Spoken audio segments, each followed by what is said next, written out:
Okey, hari itu Apek dah terangkan tentang back end ya. Ya. Sekarang saya nak cerita pula satu benda baru bagi pengetahuan kita lah yang jahil dan bodoh IT ya. Okey, kita ada satu sistem kan. Alright, kita ada sistem iaitu data lah ya. Data ini kena jaga keselamatan dia. Kerana daripada luar kita takut untuk kena godam ya. Baik. Godam sebenarnya saya dah kata 98% berlaku daripada dalam. Okey. Dalam ini bagaimana?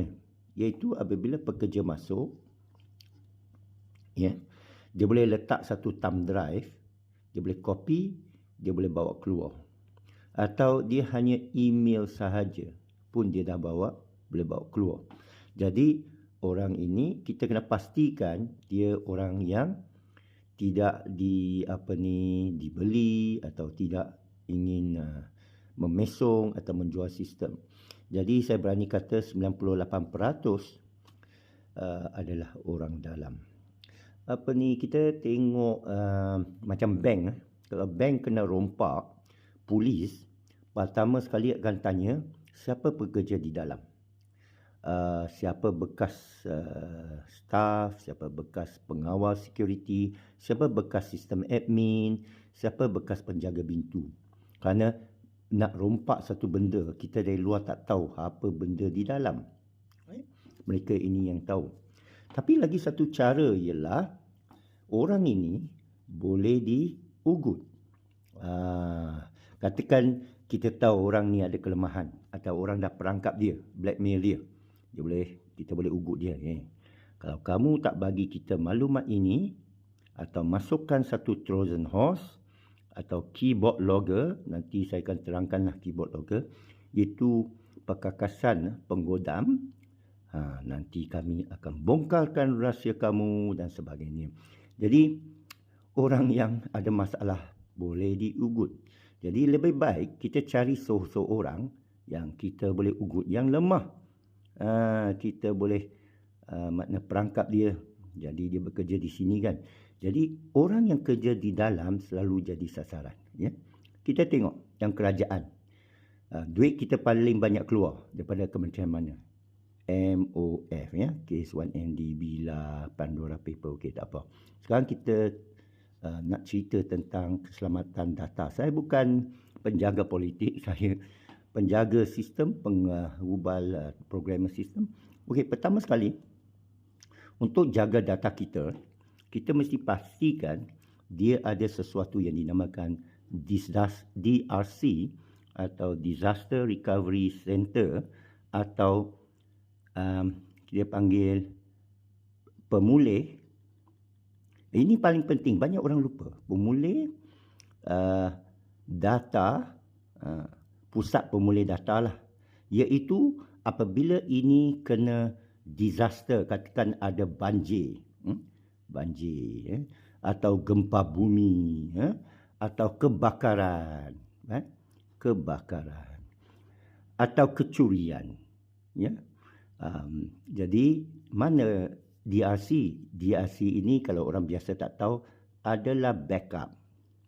Ada tak buat backup? Selalu orang tak buat backup. Atau dia buat backup lambat. Ya, backup mesti dilakukan setiap hari, setiap minggu, dan dia bukan saja ada backup. Center ini pun ada backup.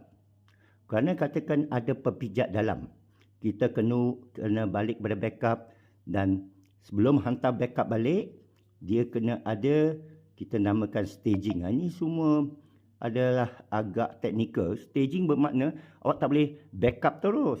Mana tahu sini pun ada perangkap. Dia kena staging dulu satu tempat, satu server lain ya. Okey. Backup ini saya akan pastikan dulu. Backup ya. Dan kita mesti buat drill lah. Katakan buat sistem down masa Sabtu, kita nak test backup ini mudah tak, cepat tak, supaya pengguna di luar yang menggunakan sistem dapat akses sistem, jangan down, asyik down ya. Okey. Katakan saya tak ada orang dalam. Saya tak dapat beli orang dalam, saya tak kenal. Macam mana saya nak godam daripada luar?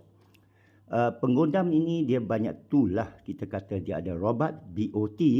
BOT ini dia akan lari 24 jam kali 7, 24/7. Kita tidur, dia tak tidur. Ini berjuta-juta akan hentam. Dia akan hentam port. Port sistem yang baik selalu ditutup semua. Maaf lah, dah berceramuk, harap anda faham. Jadi, bila you buka port yang salah, dia akan dapat masuk. Ini robot yang lakukan. Dan selalu serangan yang paling mudah dinamakan DOS, iaitu Denial of Service. Denial of Service ini makna menafikan servis. Menafikan servis ialah apabila robot menghentam satu port bertalu-talu sehingga tertutup sistem down.